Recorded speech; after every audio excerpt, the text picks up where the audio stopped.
The only thing that I have to say this morning is that the pastor has been alerted. The deacon pastor called the bishop. And I have a big burning question. But we'll save it for when the show starts. The pastor has been alerted, folks. Here.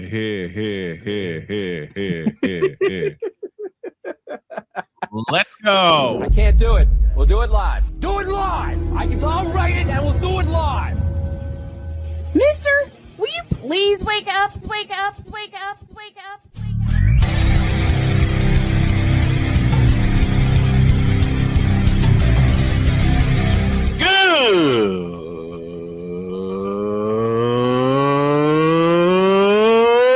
Good morning.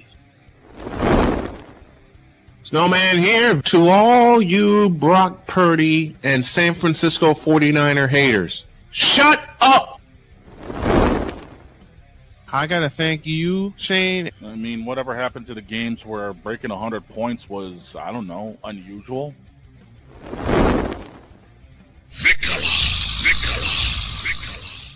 There was one word to sum up the All-Star weekend. Trays.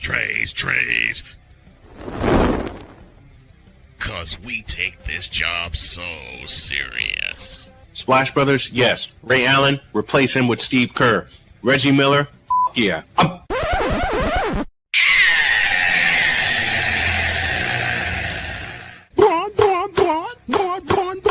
What in the all types of blue hell? There we go. Let's go!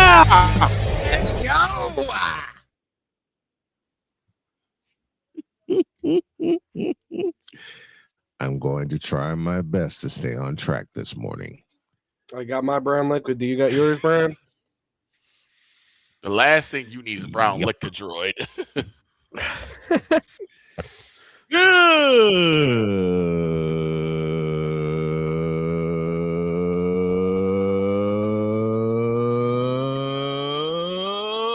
Good morning and welcome to the Taco Tuesday edition of Snowman in the Morning. Glad to have y'all with us.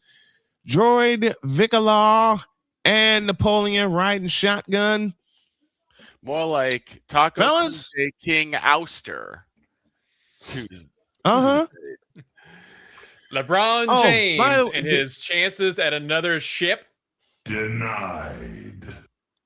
That's good. That's good. That's very good, Napoleon. Now, I have a big It is question. a glorious Taco Tuesday. Victor has a question to begin today's show. Lay it on us. So I'm going to say this. I think this is it. I really do. I think that after this season, while LeBron is hanging out with either Dak or CD in Cancun, You stupid. he's probably gonna say it's time to hang it up. It's time to get on my horse and ride to the sunset. So now the question is, I don't think so. So now the question remains: who's next villain going to be? Who's the next villain going to be? He's already in the league. Which one? Shai Gilgeous-Alexander. See, I think too many people like him. A lot of people did not Who like are you hearing that likes SGA? Trust me. There's quite a few people. You have to understand quite a few. To answer your question, quite a few people like SGA. Yeah, foul baiters like SGA. So it's like, so there's some people may like him, but like LeBron was that one person that like a lot of people knew they couldn't stand immediately. Now, of course, you have those people who talk about tomorrow, but that's right, another of course, story. the people who will talk about tomorrow, but trust and believe. People, so I'm wondering who's going to be that next villain, because that's the one thing that has drawn some numbers to the NBA. is has always been a good villain to root against. Hell, MJ was a villain for a while by many people. I mean, people call Dylan Brooks a villain, but the thing is, he's a villain because he's physical. That's true too. You know who's a villain who's torn up the league and no one talks about him? Who? Victor Wembanyama? Stephen Curry. Steph Curry. Well, no, Curry's Steph also Curry's a on the hero. way out. You can't give the title away to somebody who's also on the way out of the league. No, here's the thing. Steph But is what not if a he's already Steph's not a villain. to a lot of people, to your point, Victor, a lot of people think that SGA is the next villain. Stephen Curry has always been, to a lot of people, especially to a certain group of people who we'll talk about later, Steph has been that villain. I was about to say victim. Jesus Christ. Villain. Yeah, he really has been a victim. Well, yeah, he has been a victim, but to a certain group of people, which I can't say yet. And Jody's already laughing. Because she knows what's coming. She does. She's in my ear and she's already laughing. But to a point, Steph has been a villain for 17 years, especially in 2015, 17, and 18. I don't think.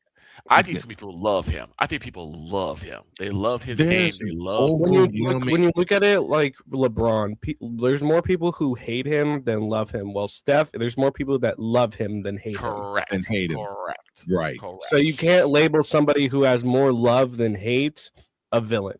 I'm sorry. A villain. See, MJ had it. That's like J. Jonah Jameson calling Spider-Man a villain. Right. Well, But the see, J. at least Jonah they- Jameson, Spider-Man was a villain. Yeah, and JJ was able to write it in a way where some people who were on the fence could see him as a villain. But because True. it helps True. with, they're like, no, he's a hero. That's why I say Curry. There are more people who absolutely adore Stephen Curry because of just his persona, his personality. Yeah, and I'm one of them. As much And I'm one of them. as much as I say, I've like loved Steph since Jason Davidson. I said, LeBron James hasn't had like a real like massive controversy except for decision. It's The more his- decision 2.0. right. It's more his attitude that has like kind of rubbed people the wrong way.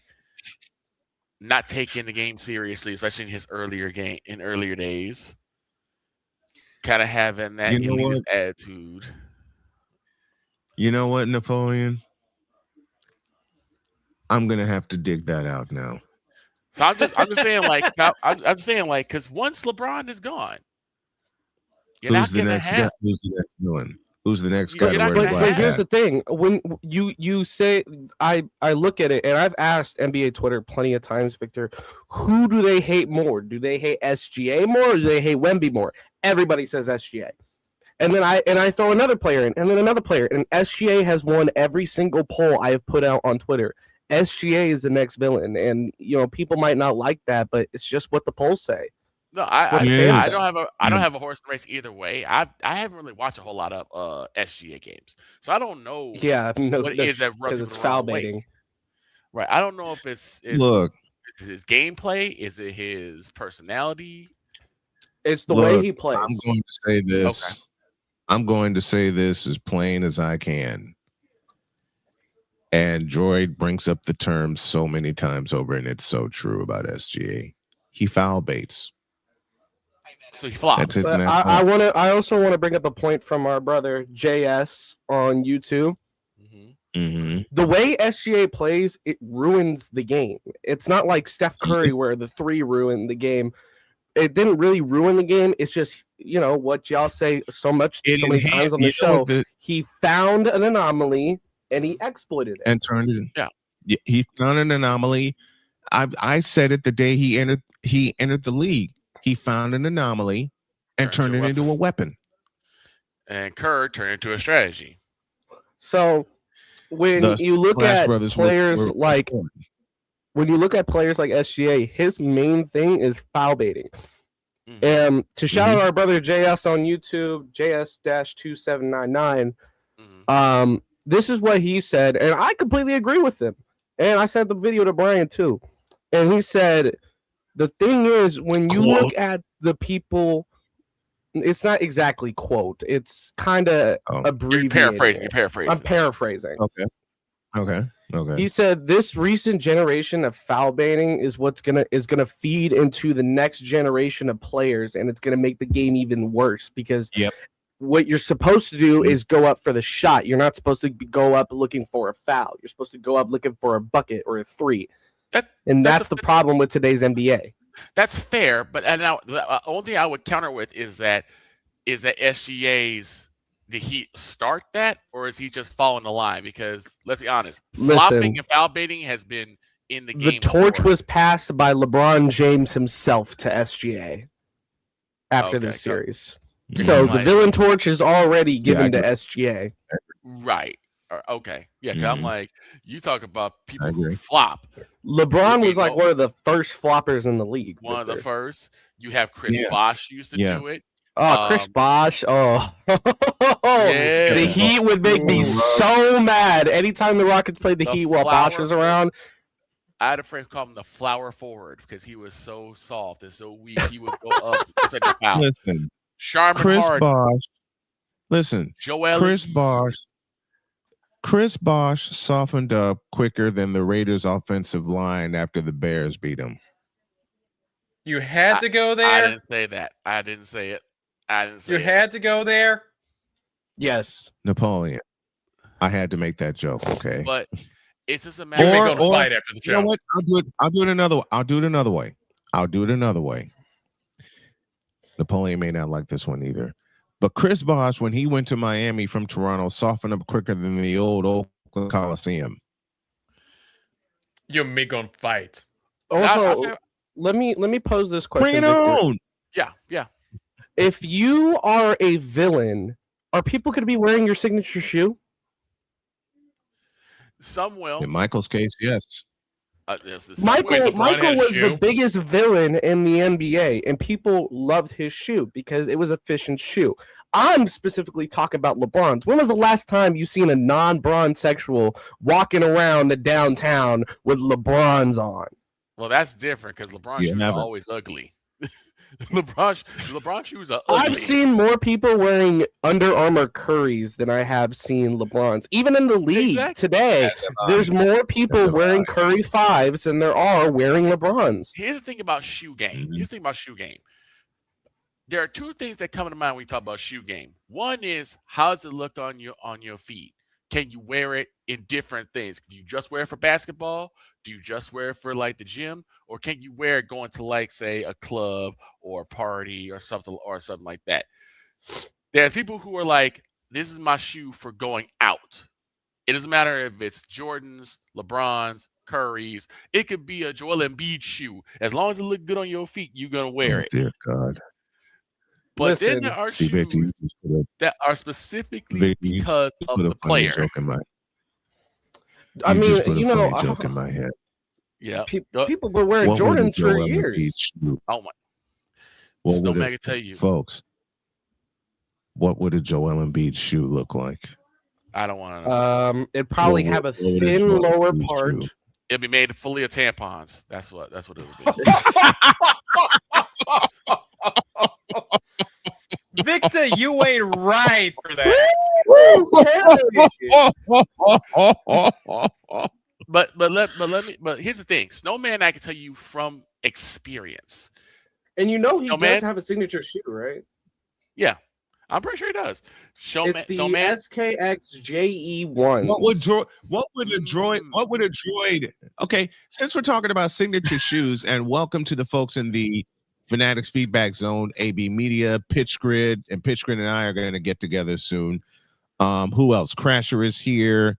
JJ Awesomeness is here. Genevieve Yosos is here. Holy cow. Hello, Genevieve. My daughter from across the pond. And of course, Napoleon's riding shotgun with us. Since we're talking about signature shoes, let's have a little fun with this. What would Napoleon's signature shoe be? His signature shoe, like the shoe he would go out every day on the court and wear? Yeah.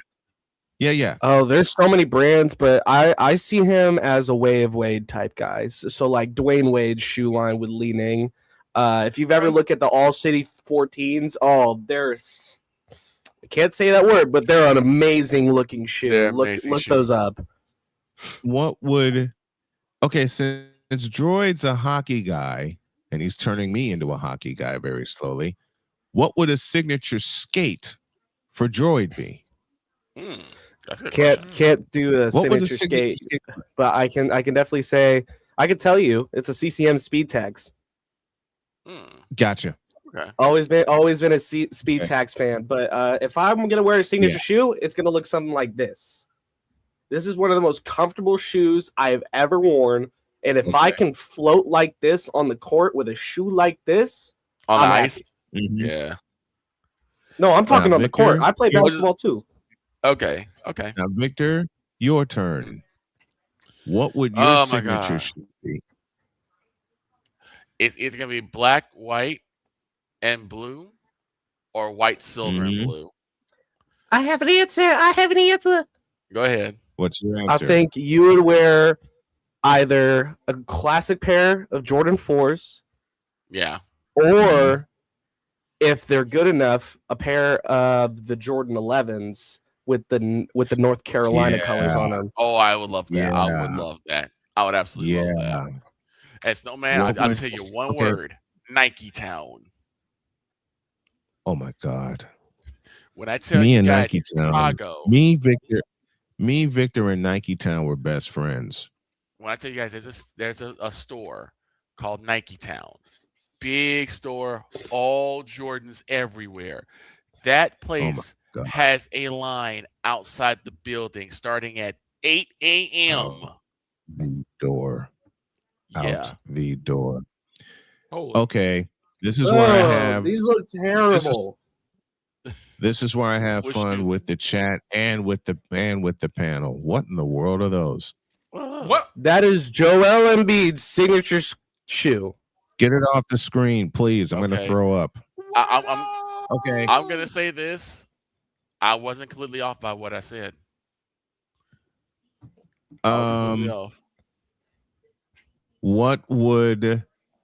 What do you guys think my signature shoe would be? Ooh. Jordan 1s, classic Jordan 1s, lost and found edition. Mm-hmm. The red and blacks? Yep, red and blacks. Yeah, I'm not going to argue. Either that one or the Carolina. You're asking a sneakerhead to tell everyone what their shoes would be. And that's why we asked. Napoleon, he doesn't really feel like a Nike guy. He feels like an Adidas guy. So somebody who'd be wearing an Adidas shoe. That works. What do you think, Paul? What do you think? Adidas or New Balance? Adidas or New Balance typically what I would probably be wearing. so I right on the nail, basically. Pretty much. Yep. I got good New Adidas Balance. shoe. What was the? I forget who has Adidas shoes in the NBA right now. It's always hard to remember because there's so many. You definitely would not be wearing Hardens. I don't think you're a Harden guy. No. I feel like you'd be wearing Dame Time's shoe. Yeah. Yeah. And George's right. I'd have the classic I'd have the classic Air Jordans because my mother got me a shirt with the original Air Jordan logo. Ryan McCarthy, you'd be wearing those New Balance dad shoes. The all white with the navy. You know what? I would. You know what?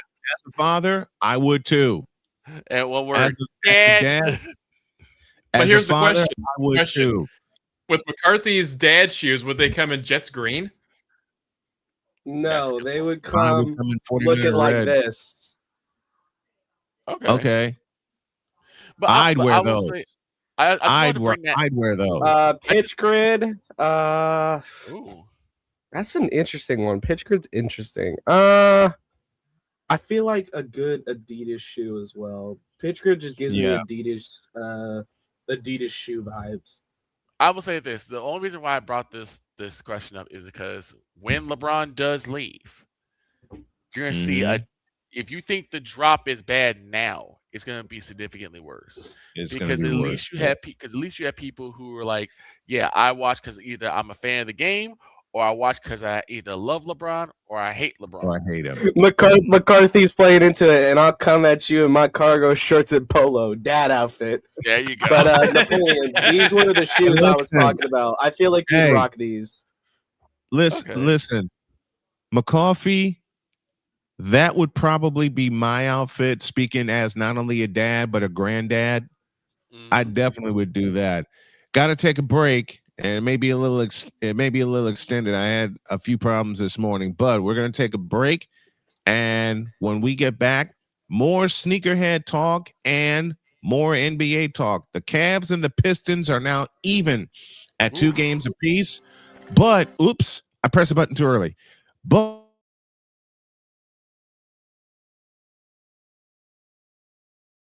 Mooted. We all mooted. What the heck? Because when you clicked it so fast, it glitches everyone, so it mutes everybody. I clicked the commercial button too fast. I apologize for that. As long as they're comfortable, I'll take it. As somebody who's worn those shoes, they're comfy. Trust me, Pitch Grip. Trust me, they're comfy. They are. Nike. For me, it's Nike, Adidas, and New Balance, and especially for me, as heavy as I Under was Armour for Curry. I haven't tried it. The Curry 5s I are haven't. comfortable. I'll say that. I haven't had a chance to try them yet. Although I do have a couple of Under Armour shirts. But not the shoes yet. Let's take a break. When we come back, we'll break down the game where the Thunder came back to beat the Lakers, and we'll also break down the fact that the Pistons and the Cavaliers are even at 2 games apiece. And I had got a funny text before that game started, but we'll talk about that when we get back in the deuce. We will talk about that. But before we go to a break, coming tomorrow.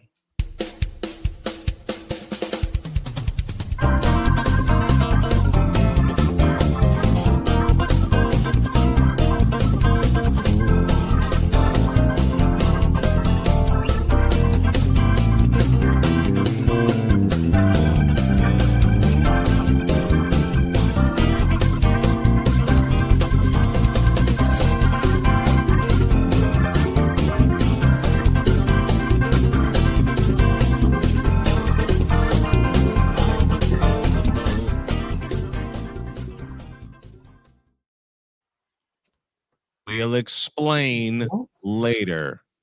Back in the deuce. This is Snowman in the Morning.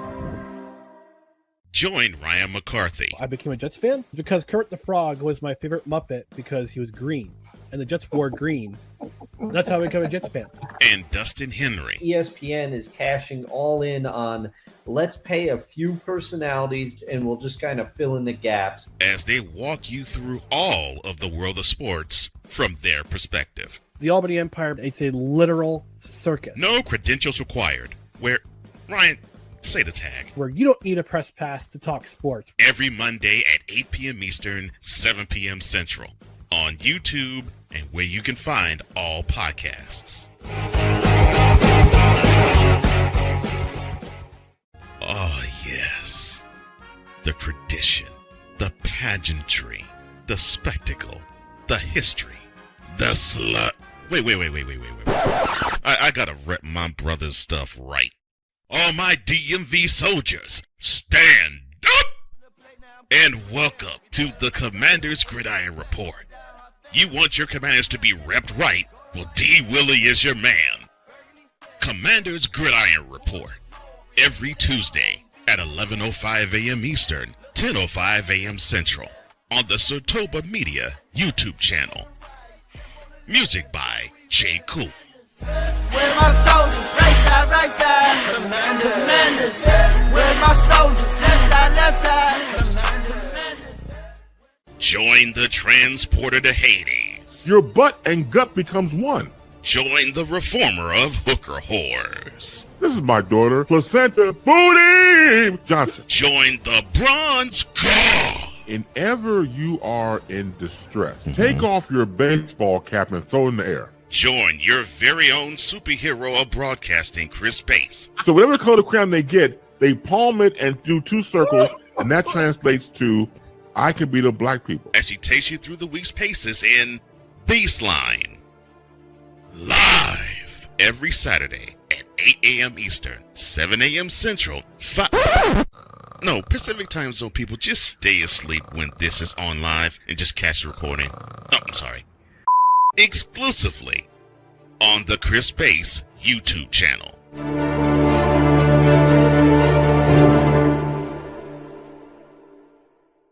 Cause we take this job so serious. I'm on Alarm Island. Give me them cocks! Okay. What in the all types of blue hell? This is Snowman in the morning.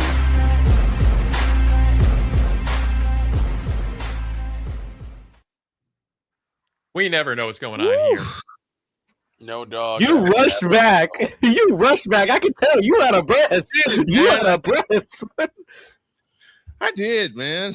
I wanted to try to make it within the allotted time. 27 after the hour, and yes, Droid, as you can tell, I did rush back. The beautiful lady has fallen asleep, so I got to wake her up at the top of the hour. Don't let me forget. Let's go in the Fanatics feedback zone. The old man is done in LA, says David. Pitch grid, I need to hear your thoughts on Messi and Ronaldo's shoes. I'll leave that to Droid. RIP to the bronze god. You know what? I didn't play that yesterday. We're continuing to honor the late Chris Bass, and I hate saying late. Yeah. I hate saying that. If ever you are in distress, take off your baseball cap and throw it in the air. Throw it in the air. Yep. Well, I will say this. There are certain people who are not really a person, but a presence. Their presence, their energy.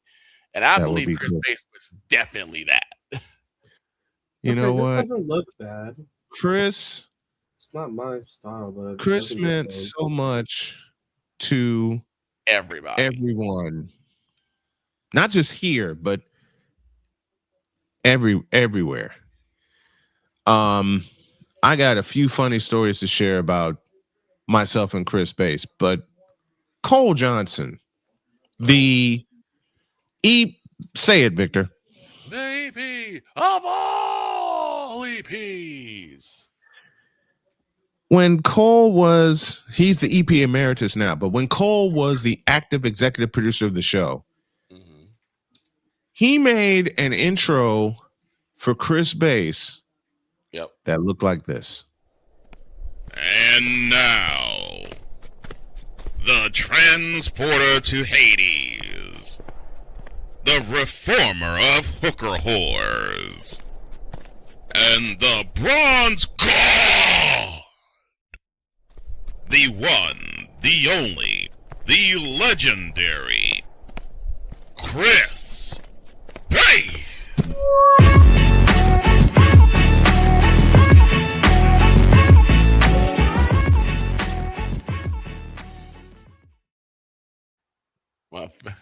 When we extend to 3 hours on Labor Day, hour 2 will close with the Boom Shakalaka because I've unearthed a lot of episodes from the 2.5 years he was on the air with us.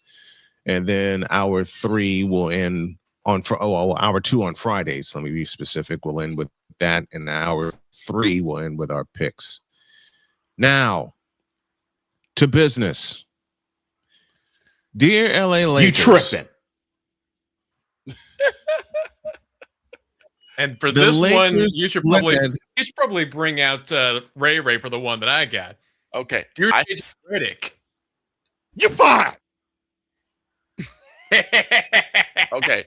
So I sent the text. I sent the text in the chat last night. I received one. I'm getting ready. I think I was just sitting down to my first bowl of chili. Yep. I get a text message. Says the following. Open it, please. What? Wait. Thank you. This text message said, quote, "Who's ready for the comeback of comebacks? Yo Kang is ready to rule again." Oh no. Close, dumbass quote. Let me play something real quick. Why? Can I play something real quick for selection y'all, folks? Please, Droid. First of all, a selection from the Wonderbird Choir. Do it right. And I'm kidding around as I do this. But for your coworker, Victor, use a troll. Use a troll. Use a troll. I said that use a troll. Shut up! I felt it was only fitting to play the exact message Brian reacted with. I understand. The thing is that you also did the same thing, Droid. Yes, sir, I did. Yes, said, you did. Use a troll. When Droid did that, I had to respond to that. But in breaking down the game last night, that should have been a Lakers victory going away. It should have been. That should have been a Lakers victory going away. But it's one problem that I've said all season. Doggone it, this camera. When it comes to the Los Angeles Lakers. And I got nervous at the end of the third quarter. The Lakers were up 4. Yeah, and I was like, uh-oh. The Lakers were up 4. Maybe I should have kept my mouth shut because So you know the what statement I made in the song I made is still true. Yeah. Mm-hmm. He only made 2 threes. Here is what happened to the Lakers. And I've said it all season long. Mm-hmm. And I've had people question me saying, you don't watch the NBA anymore. How can you say this? I recognize patterns. Yep. Before you keep Snowman, a little programming note.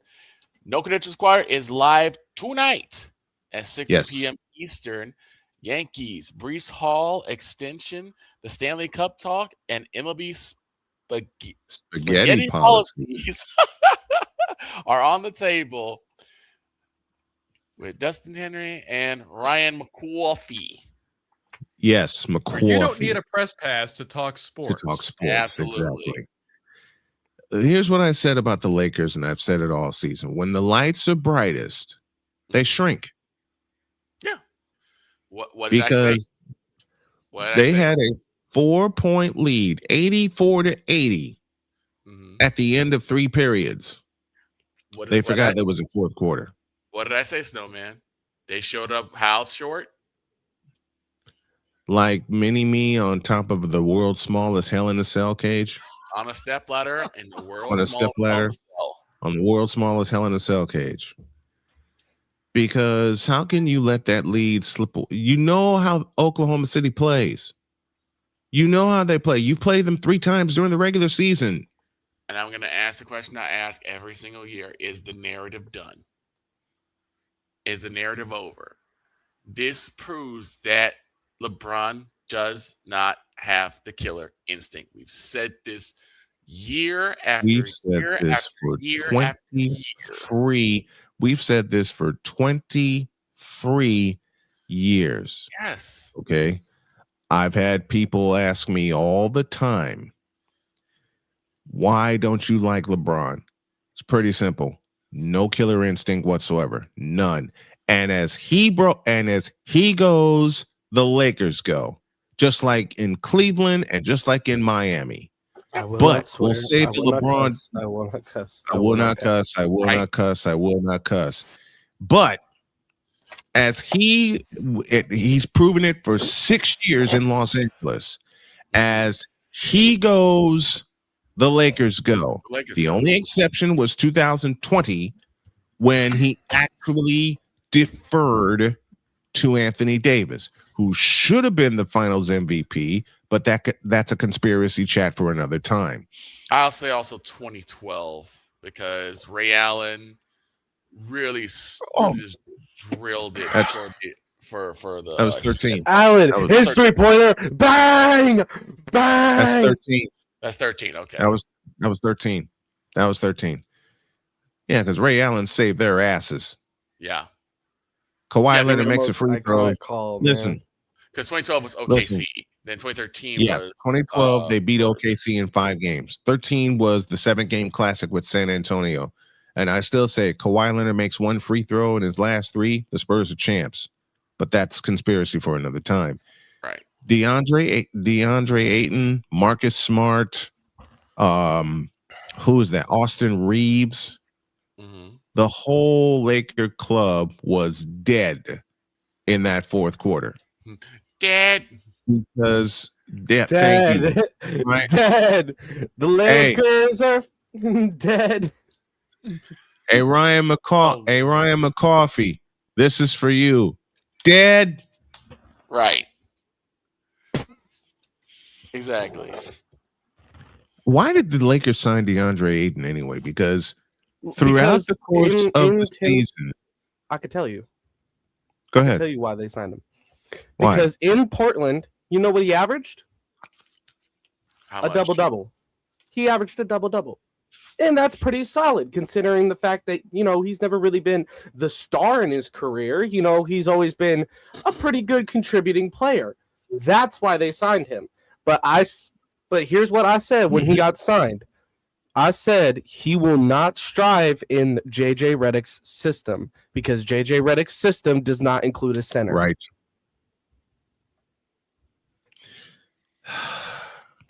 Right on target, Droid. Right on target. DeAndre Ayton wants to be successful, he needs to leave this offseason to somewhere better. Where does he go? Back to Portland because he was working fine in Portland. No, he doesn't go back to Portland. That's a broken system too. I'm going to be a little biased. They at least made the playoffs. Don't say Golden State. No. Green. No. Green. No. Well, actually, he would thrive in Steve Kerr's system. And by the way, Steve Kerr has been signed for 2 more seasons. McCarthy. I have a second choice. Surprise for you. Mm-hmm. Well, oh boy, McCarthy, would you know that I spent my hours last night making a parody to Can We Fire Logan Paul? Oh boy, screw it. Called, you know what? The number is called Just Retire LeBron James. Oh my gosh. And here it is. Respect to the champions. I acknowledge you, OKC. But Adam Silver, if you're listening, can you change one thing for me? That's LeBron James. James, just retire LeBron James. James. I quit. James, just retire LeBron James. Hold on, the first verse. You're taller than Michael, but we all know that's a lie. He's better off without you, and I'll sit here and tell you why. You went 7 for 19, and you only made 2 threes. So we should be in Brownie James to tell us that to go away. James, just retire LeBron James. James, just retire LeBron James. He's one amazing athlete, but his threes can never cash. He can shove his scoring record directly up his. James, just retire LeBron James. James, just retire LeBron James. LeBron James. I loved every single second of making that. I am standing and applauding, bro. That was amazing. Holds up lit Zippo letters of the coffee. Pardon me while we stand up and applaud. Right? And the thing is, for those who don't know, I've been dealing with writer's block for like McCarthy months now. says, I hope that McCarthy says holds up Zippo lighter. Holds up Zippo lighter. Lit Zippo lighter. If you're looking, I turn on my flashlight and I start doing this.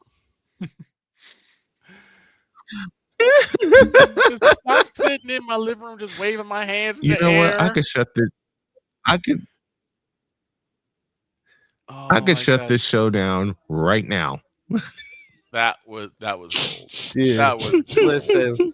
I had the thing is Shane Put a one in provided the a verse. For those of you watching on, I'm listening. No, you go ahead. He can't. He can't even.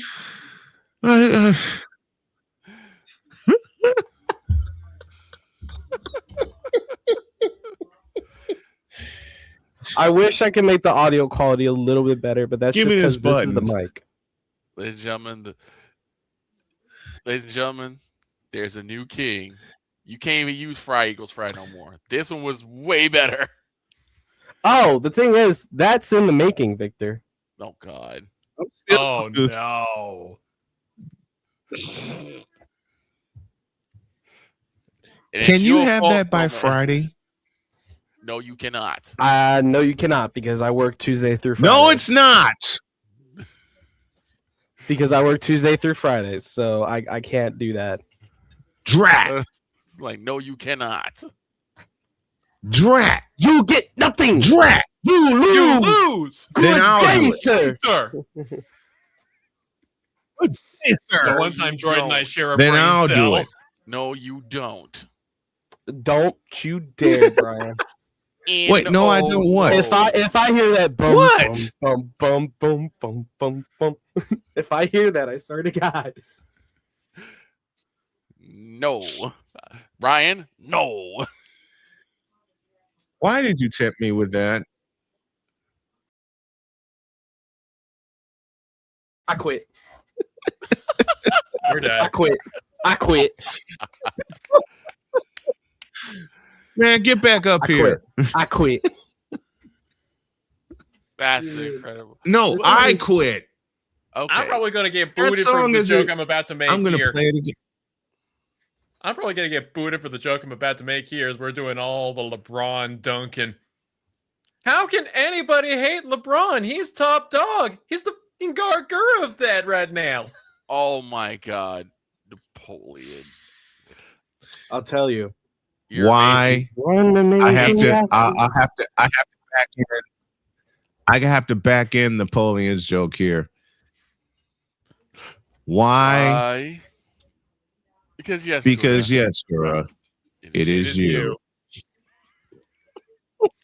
That was still the worst. And while I'm thinking possible about it, comparison that Ludwig could have made. worst Right. comparison I've ever. The worst comparison I've ever heard in my life, man.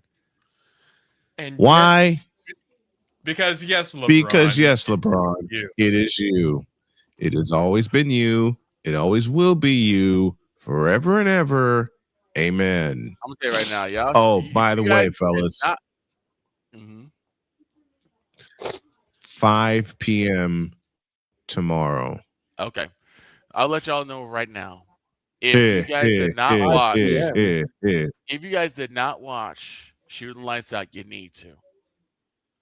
Yesterday's Yes, show you do. was amazing. Yes, you do. And Cole brought up yet Mhm. another amazing graphic.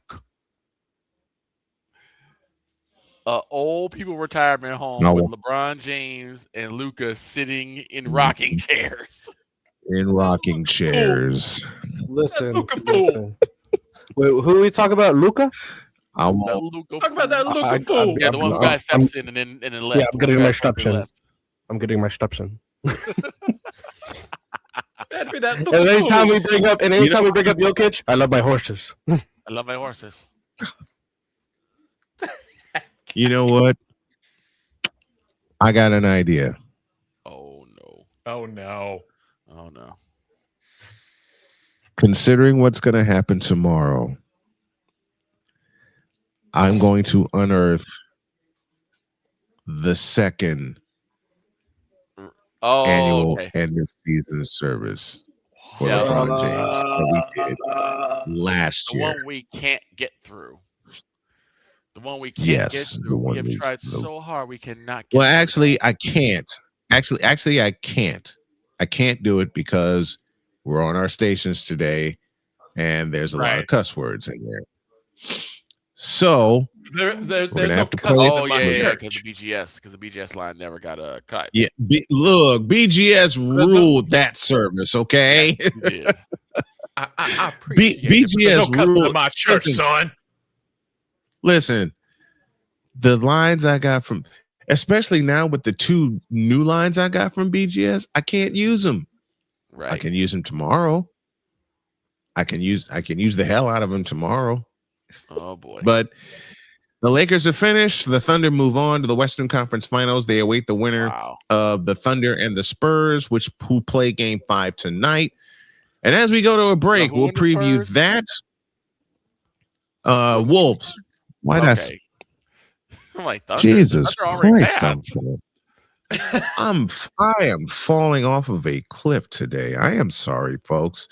Wolves and Spurs, Game 5 in Texas, and my buddy Bill Schoening is down there for an insider report. So we will definitely have that tonight. But let's take a break. 48 after the hour. Let's take a break. When we come back, we'll look at Game 5 of the Wolves and the Spurs in Texas. And I promise we will get to Detroit and Cleveland. The Cavaliers have who do these Cavaliers think they are? Mark Price and the bunch? It's the revenge of Craig. Back after this. The revenge of Craig Elo. Why? Because it always happens to Craig Elo. Back in the deuce. This is Snowman in the Morning. Drew Willingham. In this case, yeah, you put the blame on Kyle Shanahan for apparently not preparing the team enough for the overtime rules, supposedly. Cole Johnson. Peyton was considered the winner, and he was the darling of all darlings for Gerald. With a special appearance by Tyrone Alizé McDummy. Ain't nobody calling me. Text delete, delete, delete, delete, delete, delete. Join these 2 football enthusiasts as they give you Total Football Talk. Live every Monday at 4 p.m. Eastern, 3 p.m. Central on the Sertoba Media and the Comey Media YouTube channels.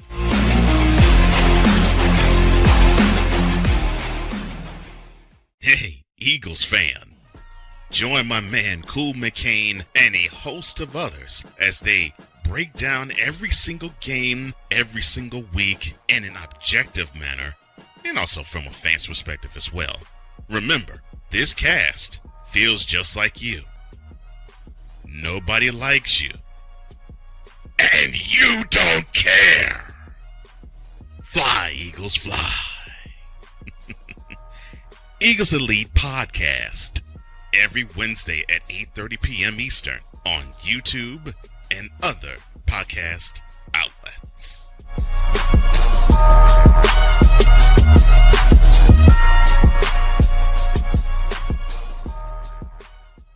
From the hills of Santa Clara to the legacy of the stick, this is where red runs deep and greatness wears gold. 40 plus years a fan, 30 years in the booth, and now it's personal. The 49ers like you've never heard them before. This is That 49ers Show on Snowman Sportsnet. Hosted by Brian Snow, each week you will get a recap of the game that just happened and the game that will happen. All the stats, facts, and figures, all the fun notes, fan chats, and everything else you could put into 30 minutes. This is That 49ers Show on Snowman Sportsnet. Wednesdays at 7 p.m. Eastern, 6 p.m. Central.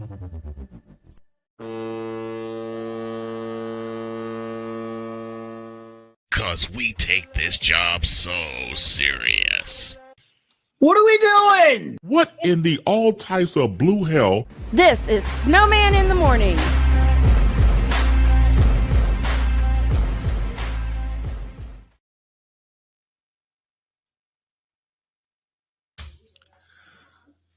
Oh, here we go again. What happened? 52 after the hour. I got to go wake somebody up in about 8 minutes, so let's just have some fun here. Dear Napoleon. What? Here. Give him this camera here. Give him this camera here. What? This guy released Hololive Beyond the Myth. I was glued to it. I did not know that there were more people in my office that were YouTube fans. And I was listening to it on the debut. Someone on my show said, "Wait, yep. Someone did a documentary on Hololive," and I said, "Yeah, this is my friend Napoleon Dynamite." 5 other people have watched it. I was like, I need to make a confession to Napoleon here, since he's got the camera. I have watched it quite a few more times since then. Yes, from start to finish. It's a if y'all haven't checked out Hololive Beyond the Myth, that documentary, I suggest you do, because it's a documentary that will have you on the edge of your seat. It will educate you. It will give you a whole lot of history. it will bring you to tears. And it was a whole lot of fun. And it will also produce a whole lot of tears. And it did all of that for me. So, Napoleon, my man, can't thank you enough for introducing me and the rest of the friends to that. For you being here every Tuesday and Wednesday. We are praying hard for your dad, because we know your dad's going through some health issues right now. And we are pulling for him to make it to Vegas for the A's season opener in Las Vegas. But my man, where's that button? I knew you would be great to stick around the panel, to stick around the snow crew, when on a Tuesday morning we hear Ball goes Benton, Caleb Williams. You've been a friend to us since. More like, why did I trust in Geno Smith over DJ Les and QB Mild Sauce? And QB Mild Sauce. That one. He has since made impressions of. Well, that game sucked. And Father O'Shaughnessy need to go to hell. And you fool! And he's also asked the question, who told this lie on many occasions? I bet he did a full Chapel Bill now. Chapel Bill now. Yep. He's done that. He has since given me the soundbite, and I can't find it for some reason, of now get the hell out of my face, you thirsty bitches. And he's done quite a few other things for us. But we love you. Basically a skill issue. Yeah, that one too. And about six others. But six, seven. We love you. Yes, indeed. Yeah, that one too, after the A's beat the White Sox 7-6 in 11 innings. But in all honesty, we love you. We appreciate you. Every week when you do your picks, it's off the charts, and I have a little fun producing it, and I love doing it, and we love having you here. Plain and simple. We love having you here.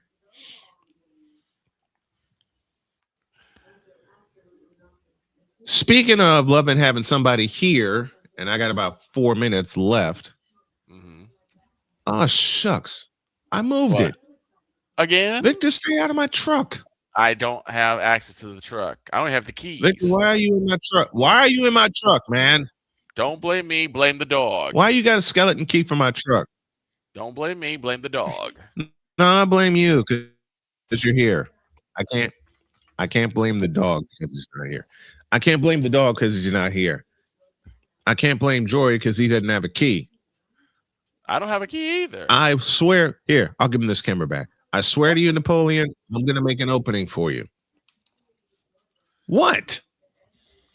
Why do you keep putting I'm the going to make an camera on opening me? for you. All right. All right. Because I'm paying you some homage. That's why. Exactly. That's why. And then we have this guy who I'm getting the opening ready for. If y'all haven't heard the story, here it is. First time this guy and I got together on the air, he had me laughing so hard that I begged him one thing. And the one thing was, please don't get me thrown out of Starbucks. It's a legend. That's a legendary line. It is. I think there will be on a more than summer. On a summer day in 2017, this man and I got together. First time on the air doing a segment. I was in Starbucks. I had just put down some iced tea. I just put some iced tea down. And he had me laughing so hard, I nearly spit it up. And I told him, don't get me thrown out of Starbucks, please. He didn't. And it wound up being a 2-year sponsor deal between 2 different states. And since he's here, I may as well play this for him too. Passionate. Come after me. I'm a man. I'm 40. Unflinching. Let's go back to losing. Parking was easier. Unrelenting. They're not going to keep him off the field tonight. Totally. This one has a chance. Deeds.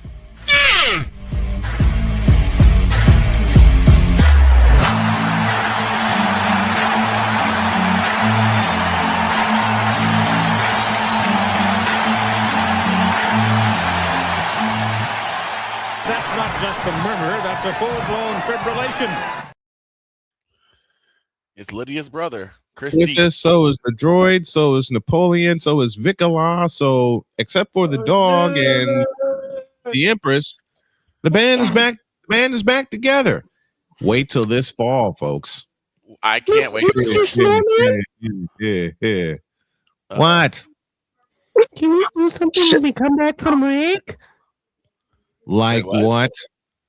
I have this little Google sheet that says our picks. Shorzy? No. It's not Shorzy. I don't know who that was. It sounds like Shorzy.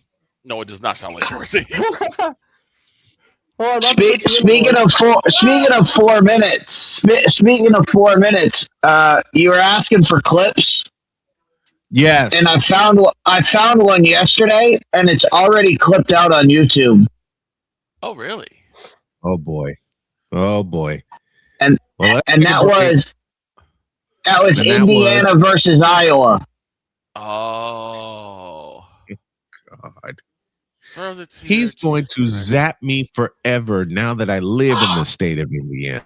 And I have lived in the state of Indiana for the past 12 years.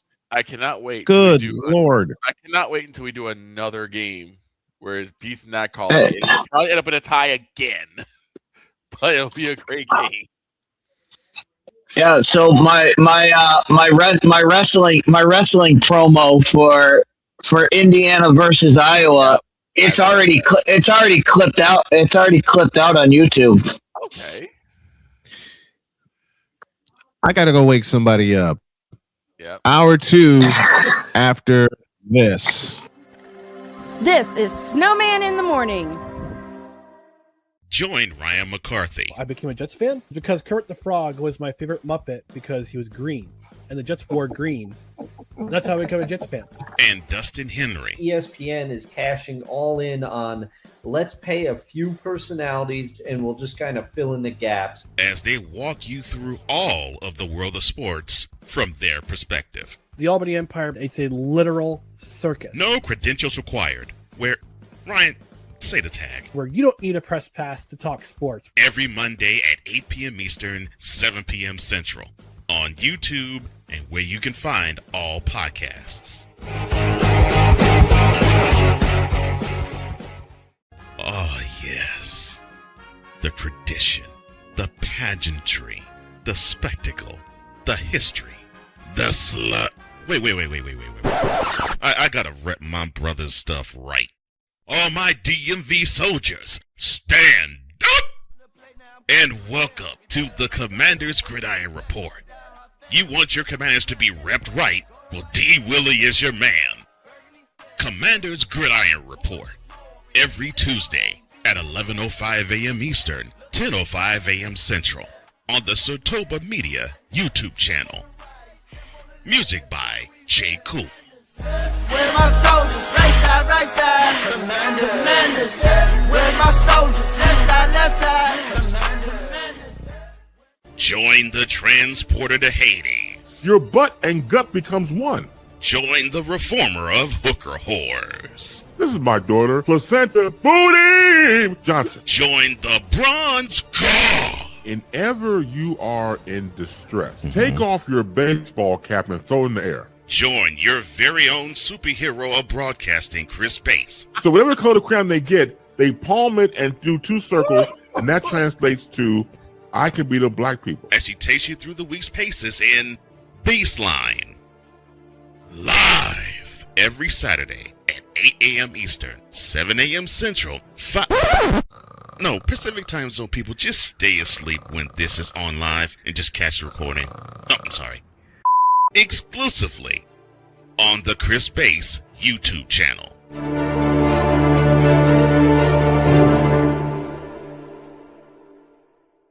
Cause we take this job so serious. I'm on Alarm Island. Give me them cocks! Okay. What in the all types of blue hell? This is Snowman in the Morning.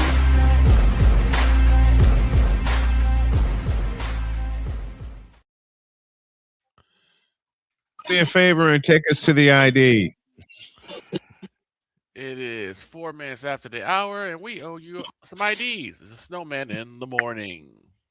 You're listening to WQVZ, 1700 AM Mission Radio. Broadcasting live in your region, across our nation, and around the world, this is Snowman Multimedia. To all you Brock Purdy and San Francisco 49er haters. I am cute. You tripping. Who told this lie? Shut up! Jarrell Jones has no brains. His football acumen is the same capacity as Gun Run's moral capacity.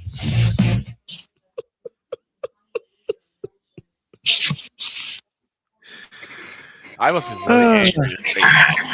really angry to say I have never heard Victor, 4 after the hour, welcome to hour 2 of Snowman in the Morning. I have never heard Victor that angry. Well, I just want my team to be never. good. I just want my team to be good. In 25 years of friendship, I've never heard Victor that angry. You know what? I take that back. Yes, I have. You're gonna have Victor singing an opera about how he wishes his team were good. Just a moment. I take that back. I have heard Victor that angry one time, and I was the cause of it. Oh boy. What'd you do? I dropped a pretty lady in his lap. Oh yeah, you did. Yeah, you did. I dropped a pretty lady in his lap. Who was not feeling well. Who was not feeling well at all. Oh, right. I think I remember this story. Yep. I dropped a pretty lady in his lap. She asked where Victor was. I showed her where Victor was. and she immediately dropped in his lap. And passed out. Passed completely out. Victor got even 48 hours later. I sure did. With a pretty lady standing behind me while I'm working.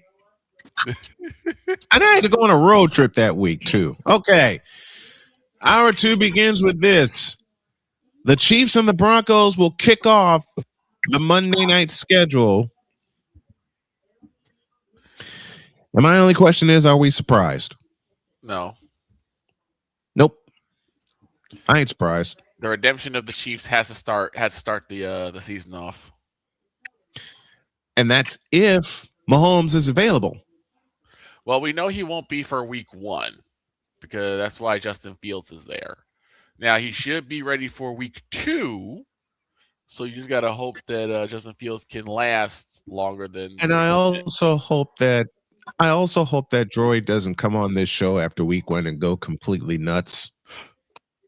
Justin, -10 passing yards. He's going to come after Fields. me.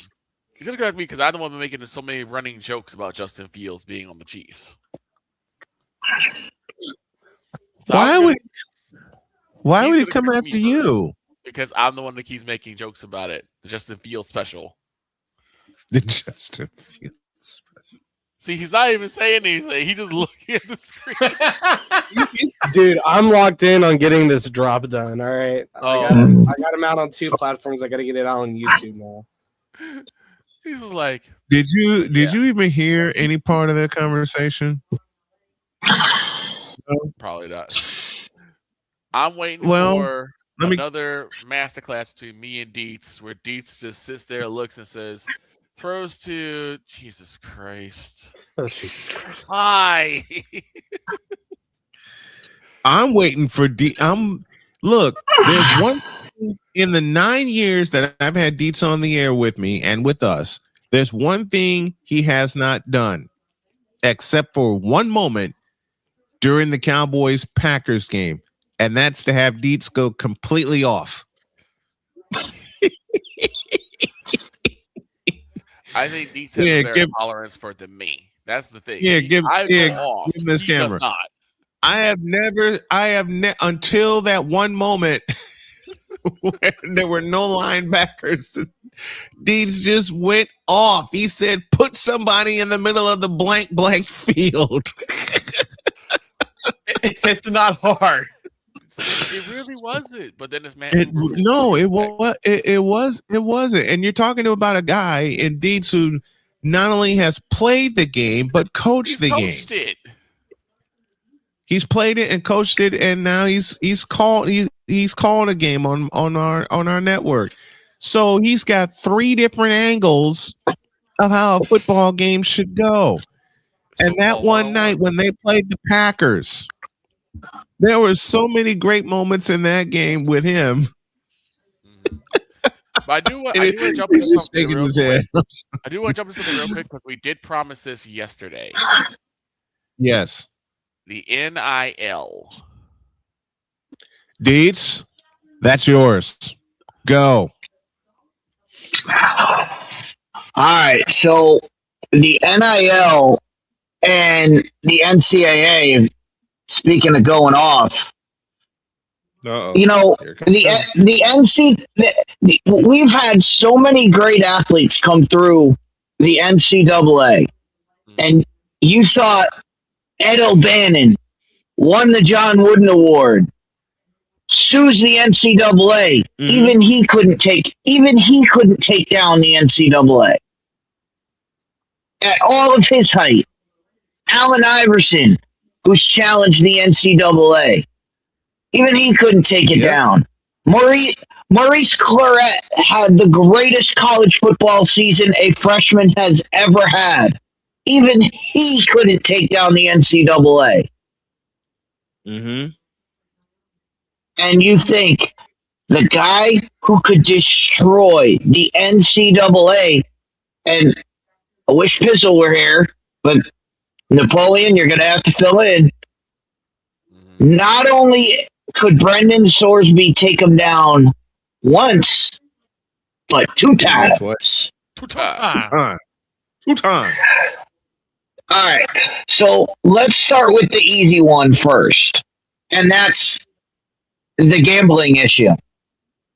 And a lot of people aren't gonna like. They're not gonna like me. They're not gonna like what I say. But you're gonna have to listen to me on this one. Brendan Sorsby's collegiate career is over.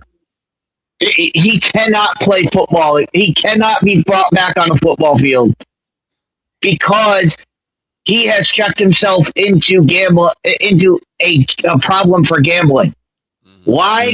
Because the very first thing in NCAA athletics at any level is you do not gamble. You don't gamble on football. You don't gamble on college sports. You do not gamble. Period. At all. Period. End of story. Why? And people say, "Oh, who cares? FanDuel and all this stuff." That's fine for fans. If you want to be a fan of college football, that's fine. If you want to be associated with NCAA sports, you cannot be involved in gambling. Because as Snowman just said, the Chiefs are playing the Broncos. Even if you're putting bets on professional games, just imagine this scenario where you put $1,000 on Chiefs Broncos and it does not go your way. Right. And you're involved in a betting process, and a bookie calls you up and says, "Hey, you know that $1,000 we owe you, or you know that $1,000 you owe us? Here's the deal. Texas Tech is 35-point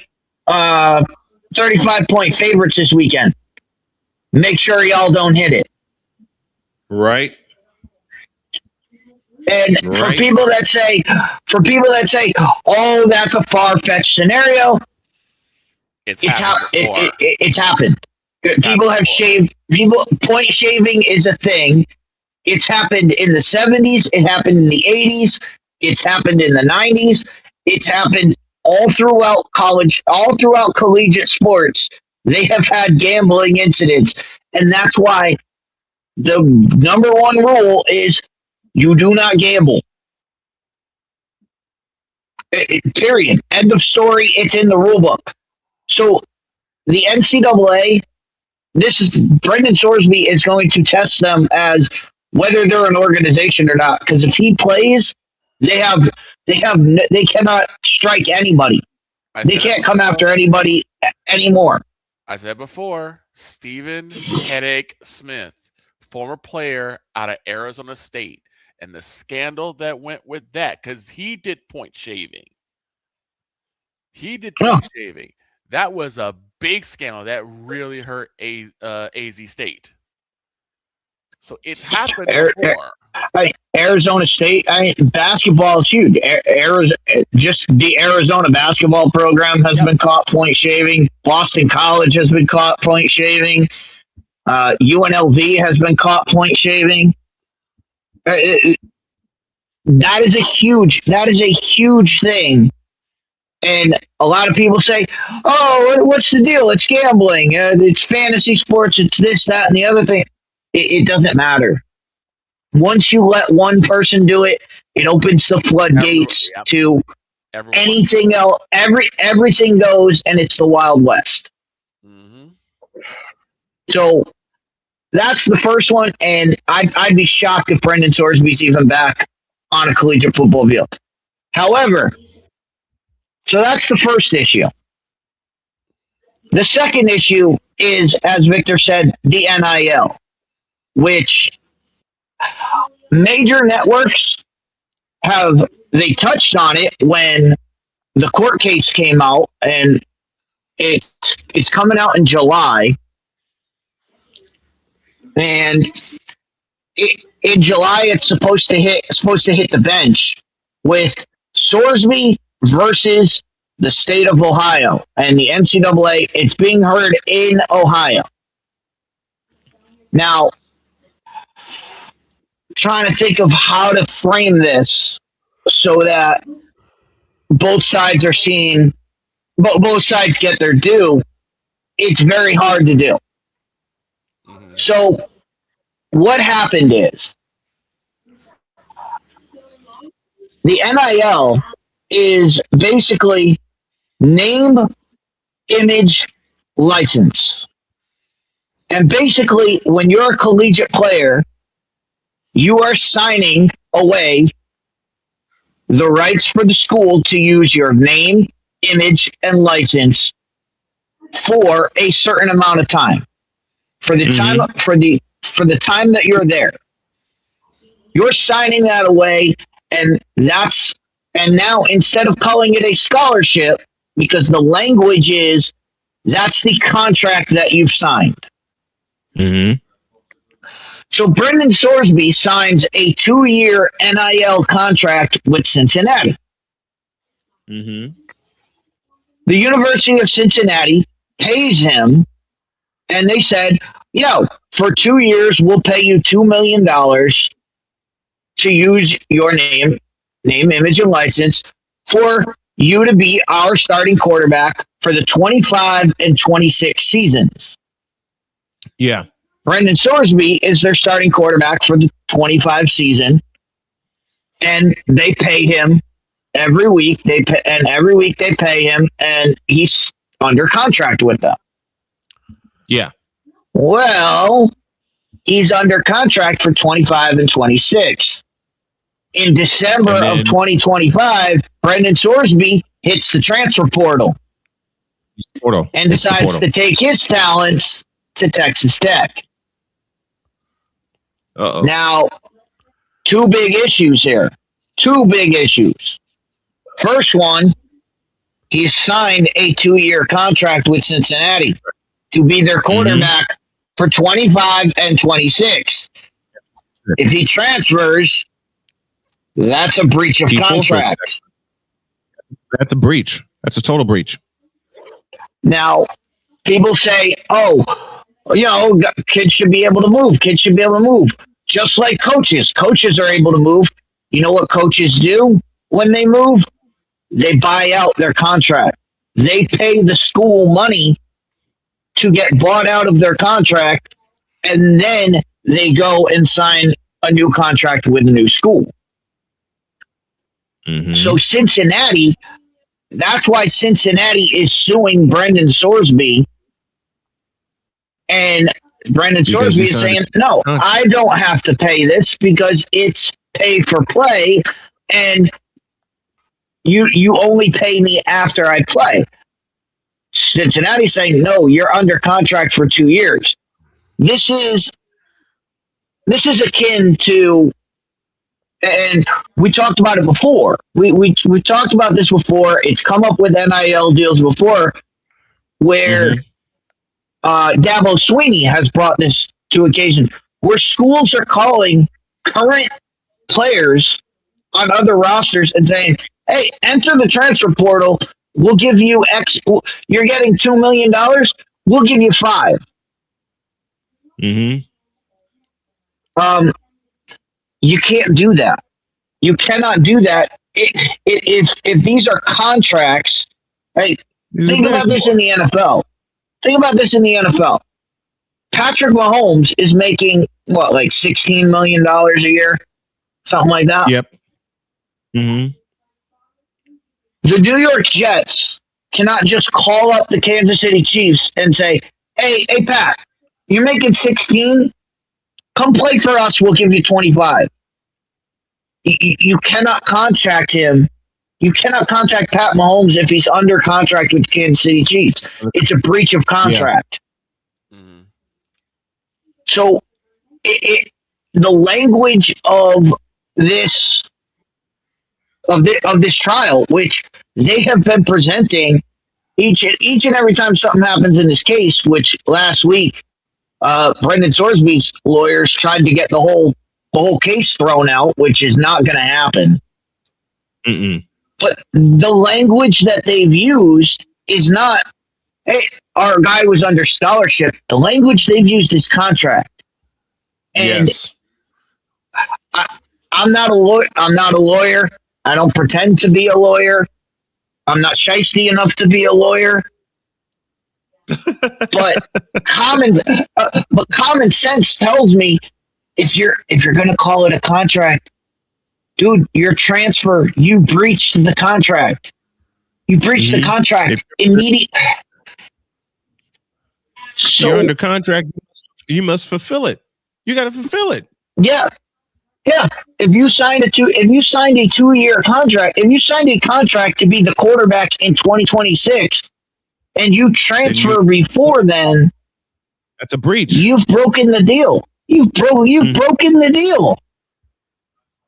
That's a breach of contract. So again, this could break the NIL. This could break the NCAA, and you have people at higher ends of this, and we've heard it. We've mentioned them on the show. You know, Jay Spivey mentioned it a couple weeks ago.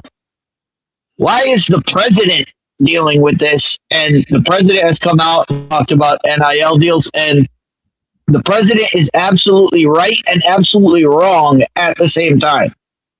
Which our president has the greatest ability to be right and wrong at the same time.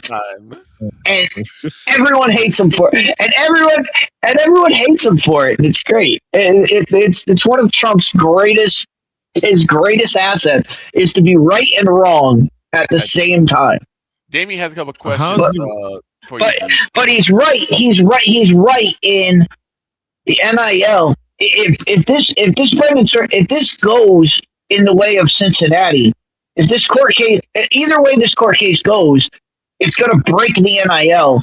It's going to break NIL deal. Either NIL deals can be given to anyone you want, or it breaks them, as in college kids really, instead of signing scholarships, they're just signing contracts. So it's either way this goes, it's going to be a disaster on one side or the other. And for that, Trump was right. Of the NIL needs to be fixed. He's wrong in, hey, let's go. We need to disregard it and get rid of it. It's like toothpaste. It's like toothpaste in a tube. Once you've let this out, you can't put it back. You cannot put this back in the way it is. Now, for NIL, for good things of the NIL, the good thing of the NIL is it has put college football, it's taken the back alley deals and put them on Front Street. Yes. Everybody knows what's happening. Instead of, and I'll say it, instead of the greatest movie of all time, The Program, instead of slipping players envelopes with cash in them, instead of boosters meeting with players and being able to slip them extra money here, extra money there, instead of schools having to hide their money in a house for Reggie Bush's family, instead of all of that, they can just give them the money straight up. They can just give them the money. Everybody knows. For anybody who says, "Oh, let's get rid of the NIL," the NIL needs to be gotten rid of. That would be going back to the Wild West of, it's been happening. We know it's been happening. If you don't know it's been happening, you're an ostrich and your head's in the sand. I'll give you the best example of it happening, and it was the first case that I ran into. The year was 1982. The school was Southern Methodist University. And I want y'all, if you get a chance, to check out a 30 for 30 on ESPN called Pony Excess, a play off of their backfield named Pony Express, when they had Eric Dickerson and Craig James as their running back.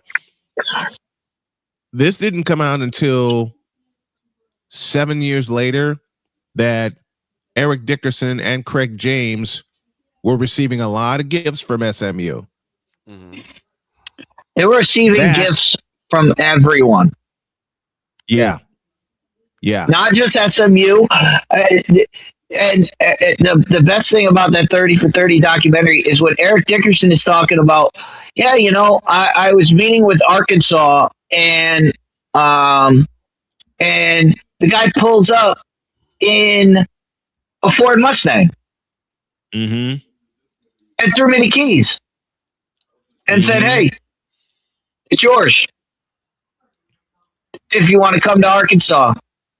Yeah. they gave him a car, and nobody cared. Nobody cared. Nobody cared. But Nobody cared. Nobody said anything. Damien has some points. Has some points he wanted to make. He doesn't see anything. He says nothing wrong with athletes gambling. They're humans like us. They should be allowed to make better bets. They're fans like us. He said, if we're gonna ban betting for athletes, just ban in general. No, Damien. No. They're not. No. They're not fans like us. There's conflict of interest. Things you have to take into consideration. Thank you, Victor. It's a major conflict of interest from a guy who has covered college sports for 30 plus years, and from a fellow who's not only played it but also coached it and covered it. There is language that says you cannot bet on sports. Period. Here's the other thing. Even if it's just a scholarship, and I saw what the athletes signed when I was at Northeast Missouri State University. There is a clause, and I'm dating myself here. We're dating this back to 1990. There is a clause that says you cannot gamble on sports, period. I've read it. Deets has read it. You can't do it. I'll put it this way: when I watched this series, it was called Bad Sport, and it takes a lot of like controversies of different forms of sports. That's where I found about the Arizona State point shaving situation. They were talking about it, and one thing they talked about was the fact that they had like really no salary structure. The students didn't, so they were like making no money, and were basically stuck to like eating, convenience store ramen. And that was all they had, which is why they even wanted to get extra money in the first place. The problem is that you go from, okay, I could take a couple points off, I won't hit as many points as I did, and then get like $7,000, $8,000. But then you start getting up there to the point where like, okay, now we're getting to the championship time. Yeah, which means you still have money. You also have money in the line. So it's a conflict of interest because your interest should be you winning titles. That should be your interest as a student and as a player. But now you have this side hustle of if you don't make as much or you keep your points under a certain level, you make this amount of money. Which method do you follow? I mentioned the year 1990, and there was a very popular team that they weren't shaving points, they were adding points. And Dietz mentioned them at the top of the hour. That was the University of Nevada, Las Vegas. Oh, UNLV. That was Stacey Augmon and the boys. They did it in reverse. They weren't shaving. They weren't shaving points at all. Right. They were adding them.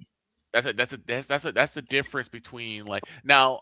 I don't know if Damien means like if you're not betting on your own games, if you're betting like I said, it doesn't matter. It doesn't matter who. It doesn't matter. It doesn't even matter if it's not your own league. I mean, if you're a collegiate athlete and you're betting on professional games, it opens Pandora's box to a bookie and anybody say and. Look, I'm a sports gambler. I know a lot of sports gamblers. I know bookies. I know everybody, and the bookies are my friends and people I've gotten to know. Yeah. So they're not out there, they're not out there trying to, if I don't pay them the, $100, $150 that I owe them that week, they're not out there trying to break my leg. But there are more nefarious characters in the sports gambling world that if you don't pay them, things will happen. And right. A lot of parts will start missing. if you're even if you're betting, like I said, even if you're Brandon Sorsby, you're playing at Texas Tech and you're betting on Chiefs Broncos Monday Night Football, and you make $1,000 bet, and the guy calls up and says, "Hey, that $1,000 you owe us, you know what? Let it go. All you have to do, don't beat them by 35 this weekend." And that's what happened to Headache. He was getting a good amount of money, but then after a while he started losing. And you're talking about he was losing like hundreds of thousands of dollars. And they're like, okay, don't worry about that.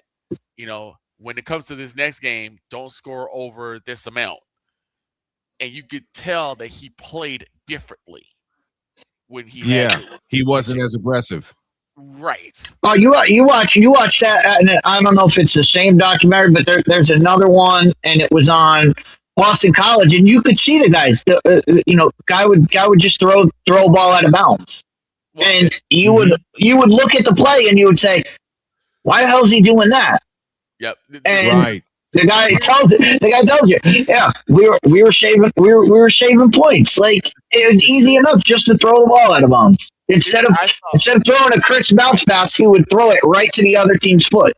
Right. The series I watched was called Bad Sport. When I tell you this show was crazy. It was talking about there was a NASCAR driver who was selling weed on the side, which I guess you weren't supposed to do back in the day. And I mean, he was making money out of it.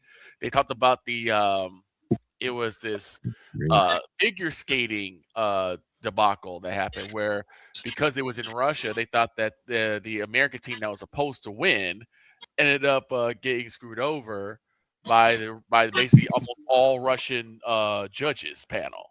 So it's about all the one, but the first one was about Headache Smith and the point shaving, and it went into like from his perspective, and he had a teammate who also did it, and then it goes into from the bookie side of it, for the ones who are in Vegas.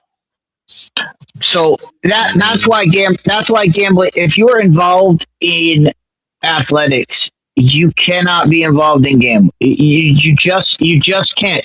You're not a fan. You're an active participant. Right. If you want to be a fan, that's fine. If you want to be a fan, go be a fan and go gamble with your own money.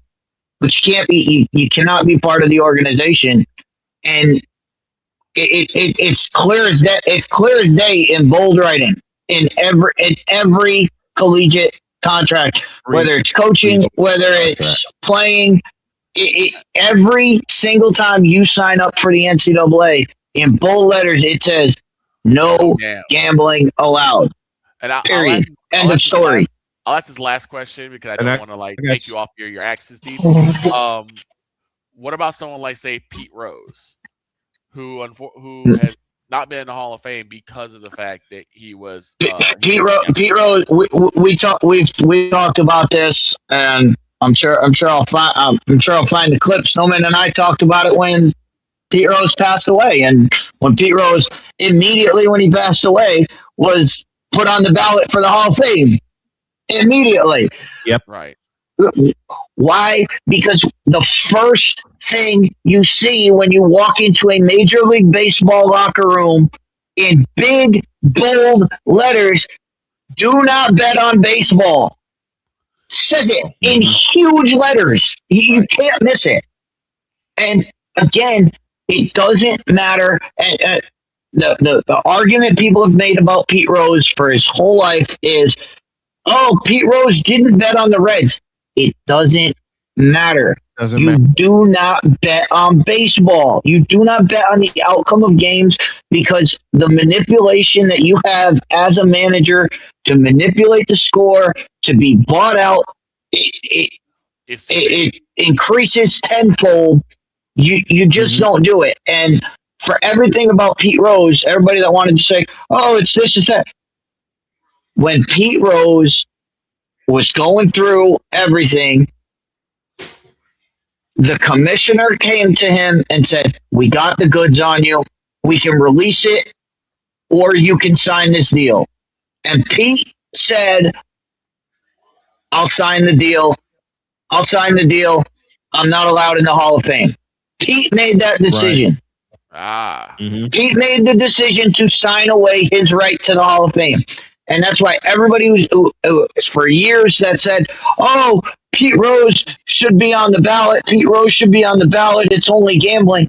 No, Pete Rose did it to himself.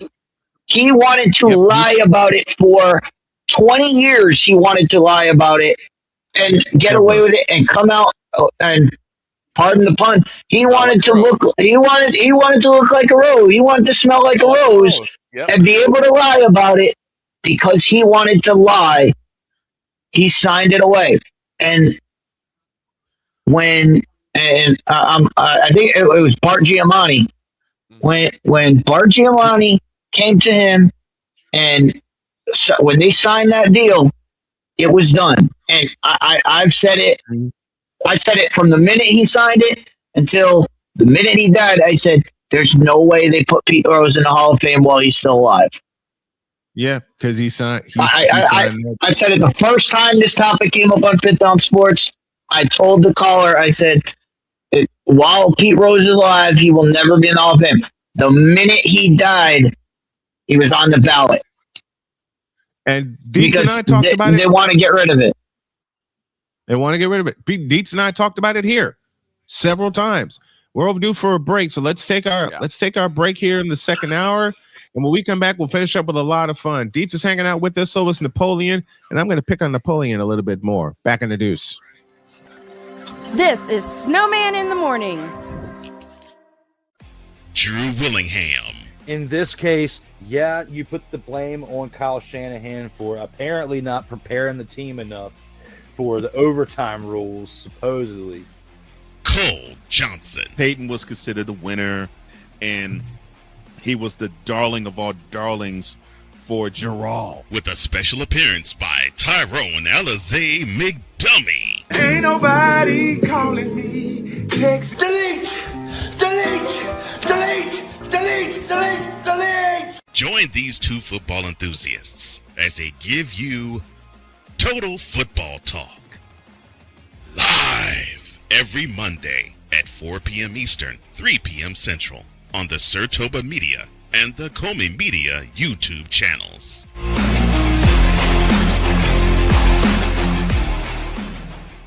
Hey, Eagles fan. Join my man Cool McCain and a host of others as they break down every single game, every single week in an objective manner, and also from a fan's perspective as well. Remember, this cast feels just like you. Nobody likes you. And you don't care. Fly, Eagles, fly. Eagles Elite Podcast. Every Wednesday at 8:30 p.m. Eastern on YouTube and other podcast outlets.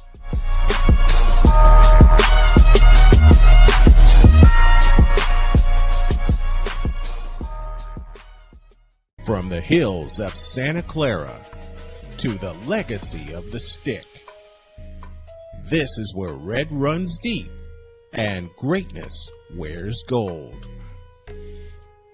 40 plus years of fan, 30 years in the booth, and now it's personal. The 49ers like you've never heard them before. This is That 49ers Show on Snowman Sportsnet. Hosted by Brian Snow, each week you will get a recap of the game that just happened and the game that will happen. All the stats, facts, and figures, all the fun notes, fan chats, and everything else you could put into 30 minutes. This is That 49ers Show on Snowman Sportsnet. Wednesdays at 7 p.m. Eastern, 6 p.m. Central.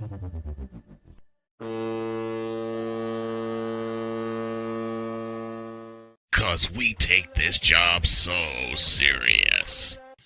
What are we doing? What in the all types of blue hell? This is Snowman in the Morning. Oh, seriously, what are we doing? Okay. I think he's. Why am I being picked on now? Because it's fun. Yep. And we're paying you homage at the same time. Oh, guy. 41 after the hour, and Snowman needs to regain his composure. I'm trying to, and I'm not succeeding very well. Every time I see that clip from Dietz of, what are we doing? Oddly enough, that's from the same episode as my Iowa rant. Yes, it is. It's the exact same episode.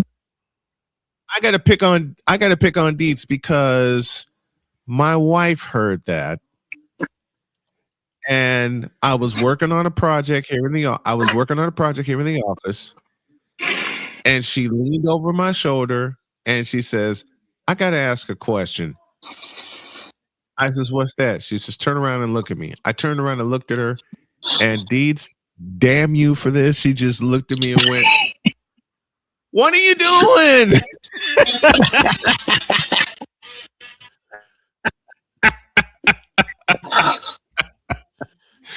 Well, she knew I was working on one of my openings for the season. It was a basketball opening I was working on. But she heard you, Dietz. She heard you go, "What are we doing?" And she threw it back at me. Another thing from Damien, calling athletes not fans is dumb because they've been fans since their childhood, so they are fans whether they work for the league or not. I think you're missing the point. Not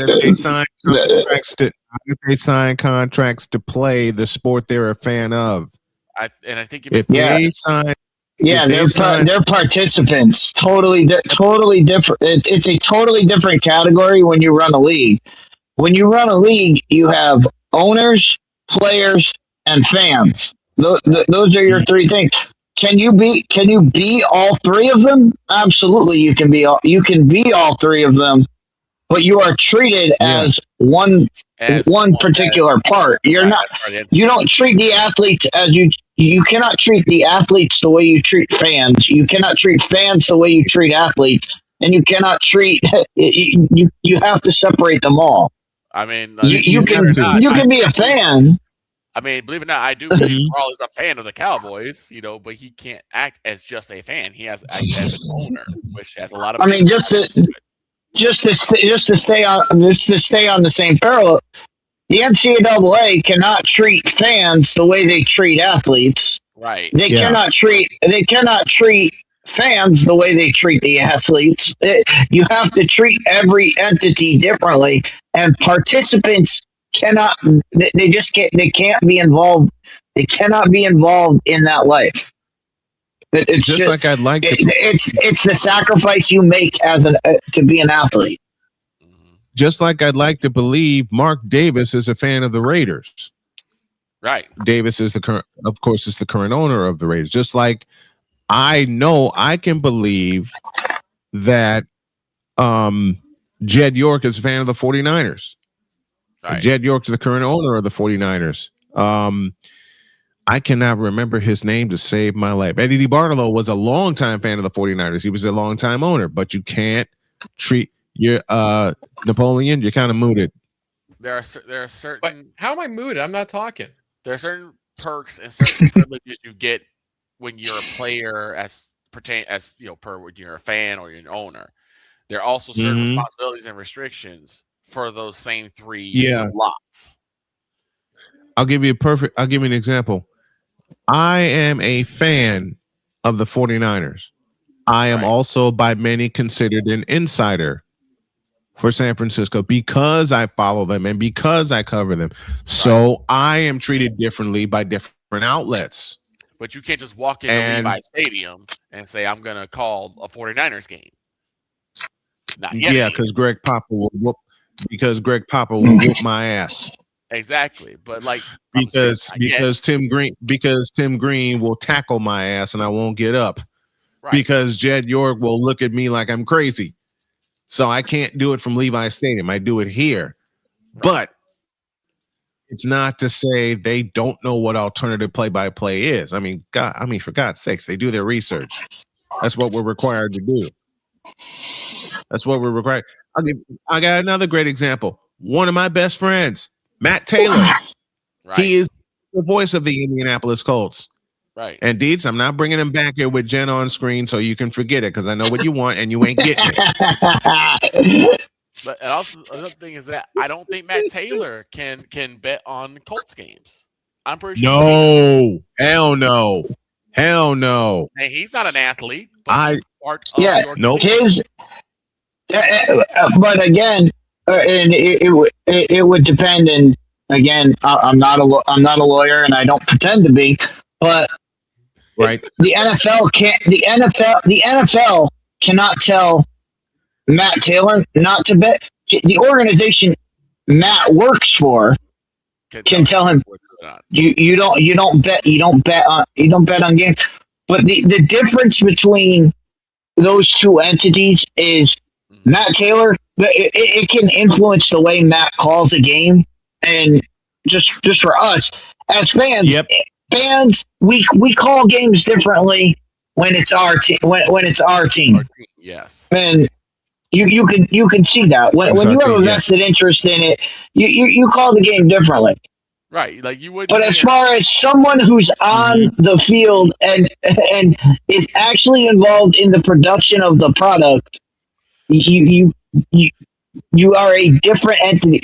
Players are a totally different entity than fans, and you have to separate them. You cannot lump them together and say, "Oh, fans can do it, so players can do it." No, because players can affect the outcome. Right. A fan betting on the Chiefs has no effect on the Kansas City Chiefs. The Kansas City Chiefs quarterback, right, betting on a game outside of his, and having somebody come back and say, "Hey, just miss a couple bets." And even with the way that it is now, with hey. Pat Mahomes, if Pat Mahomes throws for over 300, will Pat Mahomes throw for over 300 yards? The odds are whatever they are. And somebody comes back to him and says, "Hey, throw for 297. Right. I mean, that's right. It's that it can be that small, and it can be as big as, "Hey, go out and lose this game." Think about that. The NBA had a betting problem with the refs. Yeah, refs are totally different. It's the same thing as they're lumped in with the players, but they're again another spider web of everything. They're involved. If you're involved in the production of the game, you cannot have people involved in the production of your game, of your organization. You can't have it involved, and it's in big, bold letters. It's not a small thing. It's not a footnote at the end of the contract. It's in big, bold letters for every single contract signed. Like we were talking about, like how alternative play is different. I mean, you're not really gonna hear Brad Sham say, next steps back to throws to Jesus Christ. That's just reserved for Chris right. Right. Listen, Brad Sham, of course, for those of you who don't know Brad Sham, the longtime fabulous radio voice of the Dallas Cowboys, he can't turn into Chris Dietz on an obvious 3rd and 6 where Dak Prescott throws it only 5 yards. You can't do that. Someone is waiting for us, and she will beat me up with a couch if I don't introduce her properly.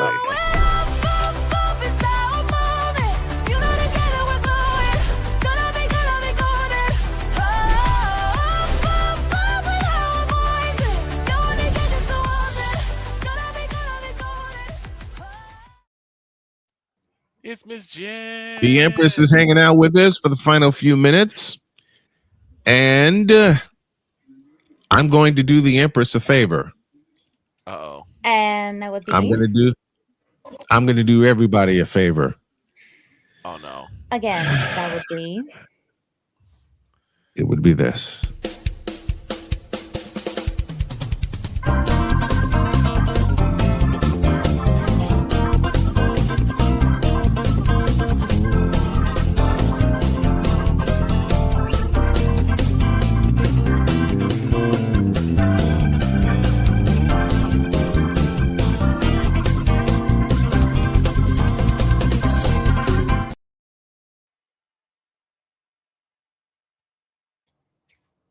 Mooted. Mooted. Mooted. Oh, who the hell am I kidding? I'm not What? mooted, damn it. You're going to church. Who the hell am I kidding? Because if I try to do that now, I will not stop laughing. No. None of us will. I will not stop. I will say though, at least Napoleon was the only one who actually made an effort to dress for the occasion. That's why. You know what? We got 9 minutes. I'll try it anyway. Oh no. Forgive me if I start cracking up. Oh, Take Lord, what is 2.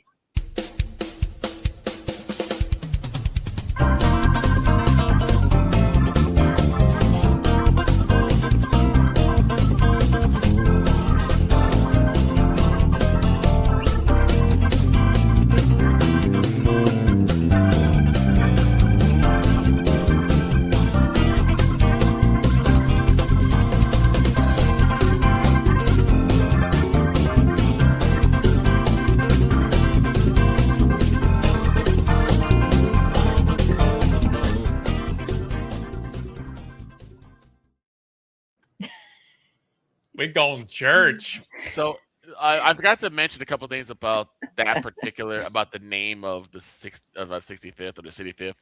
A lot of those. Now everybody needs to bow their heads in prayer. Oh, I'm scared. We are led prayer by the commissioner. Why? Why the commissioner? All right, heads bowed.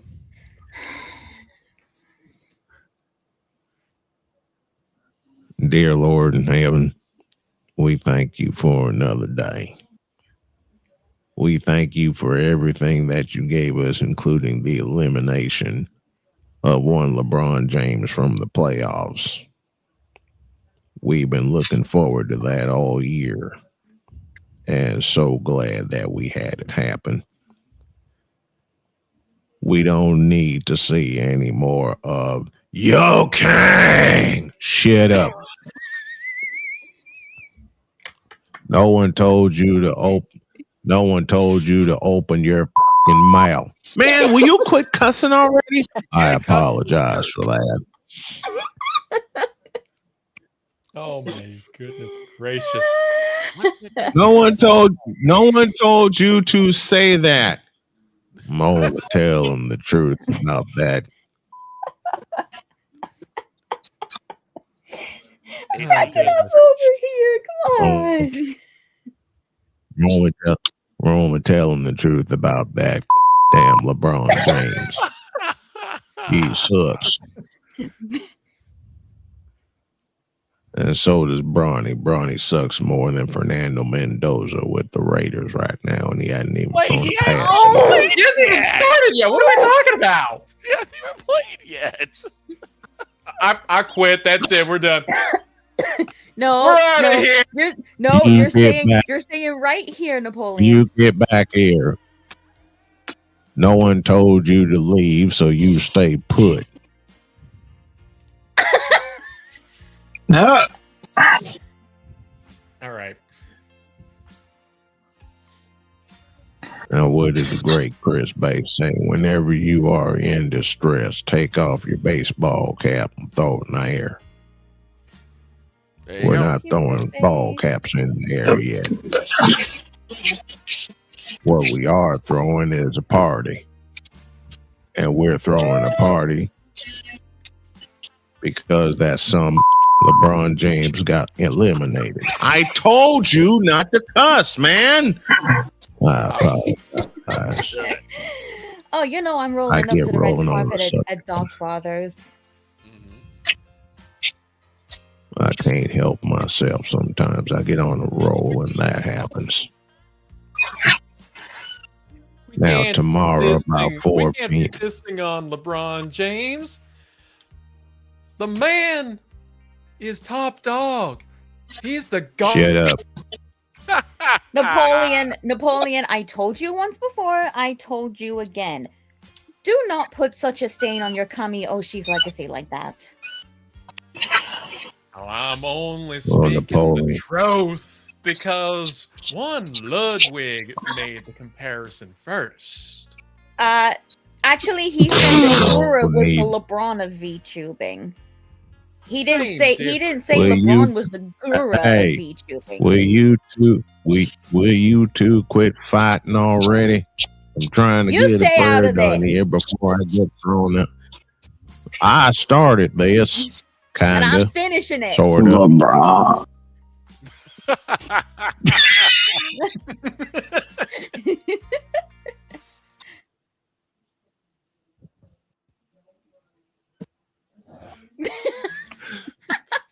And D shut down again. Beats.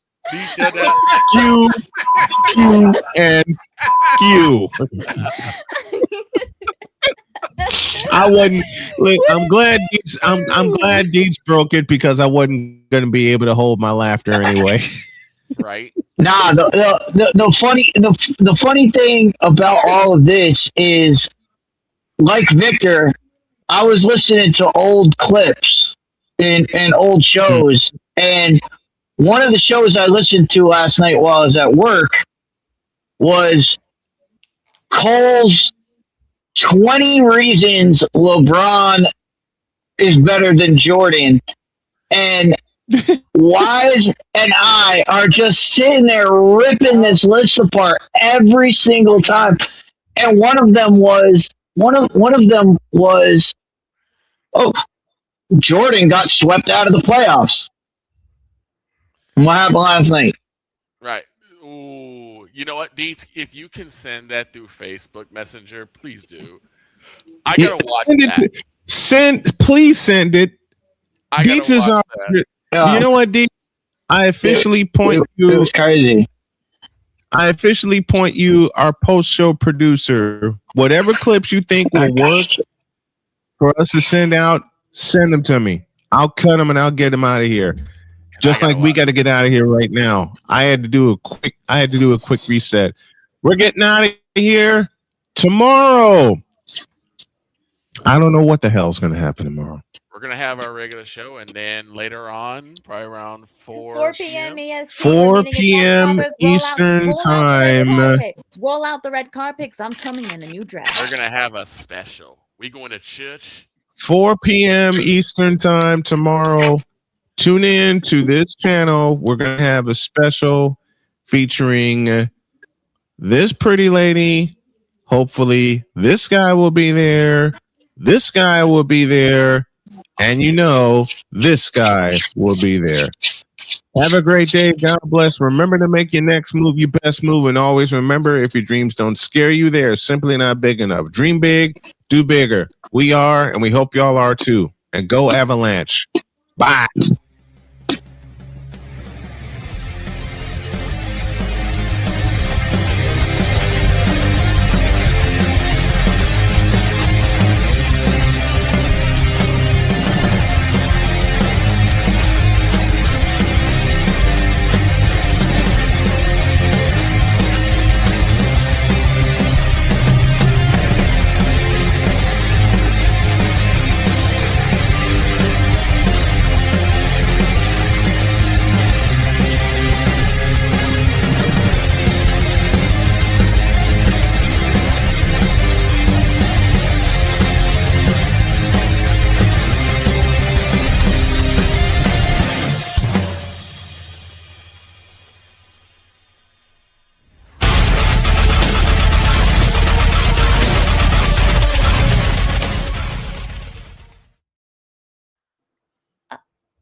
The cute Empress. You heard as this lady always. say it first. I am cute.